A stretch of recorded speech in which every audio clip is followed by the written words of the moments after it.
Assalamualaikum warahmatullahi wabarakatuh. Saya Muhammad Syairul. Di sini saya akan melanjutkan review buku bab 4 yang dimana mengenai determinisme, posibilisme, dan adaptasi. Bab ini membahas bahwa dalam diskursus klasik di bidang geografi sejarah terdapat dua pandangan utama yang sering menjadi perdebatan di kalangan ahli geografi. Pandangan pertama menyatakan bahwa lingkungan geografis menentukan jalannya sejarah, sementara pandangan kedua menyatakan bahwa lingkungan geografis hanya menyediakan pilihan.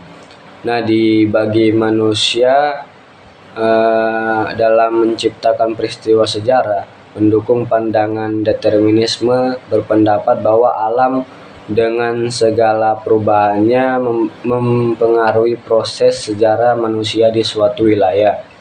Perubahan alam seperti bencana, banjir, gempa bumi, letusan gunung Merapi, dan tsunami dapat menghancurkan tanaman, budaya, dan peradaban yang telah dibangun oleh manusia di wilayah tersebut. Contoh, bencana alam seperti tanah longsor bisa menghancurkan infrastruktur dan menyebabkan hilangnya populasi, yang menunjukkan bagaimana kehidupan manusia sangat bergantung pada kondisi geografis sekitarnya. Pada intinya, determinisme ini menyatakan bahwa alam memiliki peran sentral dalam menentukan arah perkembangan sejarah manusia.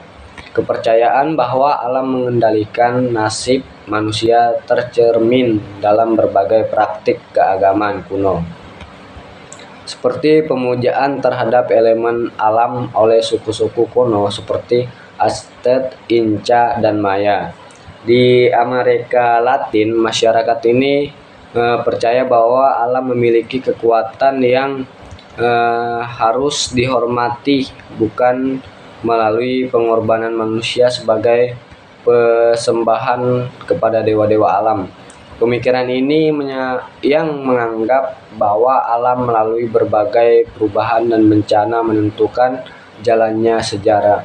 Dikenal sebagai determinisme geografis, salah satu tokoh terkenal yang menganut paham determinisme ini adalah Karl Ritter yang tahun 779 sampai 1859.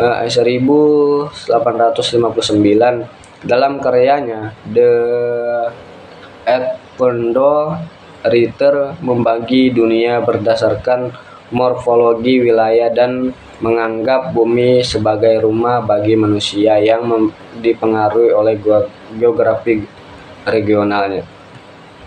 Pemikir Ritter hanya melakukan penelitian di Eropa. Dia memanfaatkan data dari penelitian lain untuk mendukung teorinya. Aliran determinisme ini kemudian berkembang menjadi antropogeografi yang dipopulari oleh Fritz Ratzel, yang berkembang menjadi manusia yang berpendapat bahwa manusia dan peradabannya hanyalah produk dari lingkungan alam mereka.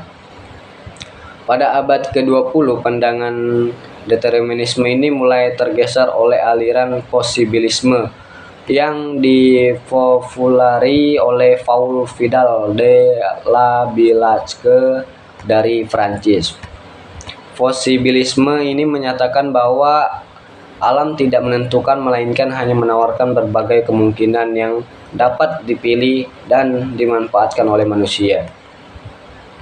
Dengan kemajuan teknologi, manusia dapat menggunakan sumber daya alam sesuai dengan kebutuhannya dan tidak harus tunduk sepenuhnya kepada kekuatan alam. Pembahasan selanjutnya mengenai adaptasi. Nah, adaptasi ini adalah konsep kunci dalam memahami hubungan antara manusia dan lingkungan dalam konteks sejarah dan geografi. Proses adaptasi melibatkan upaya manusia untuk menyesuaikan diri dengan perubahan lingkungan. baik secara biologis maupun budaya. Adaptasi ini dapat melibatkan seleksi genetik, perubahan fisik, proses pembelajaran, dan modifikasi budaya. Nah, manusia selalu terpengaruh oleh lingkungan alam dalam setiap aspek kehidupannya.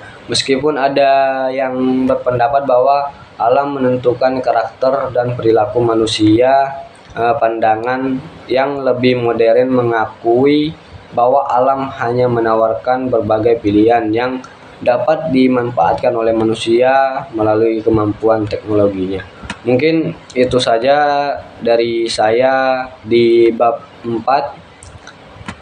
Sekian dari saya. Assalamualaikum warahmatullahi wabarakatuh.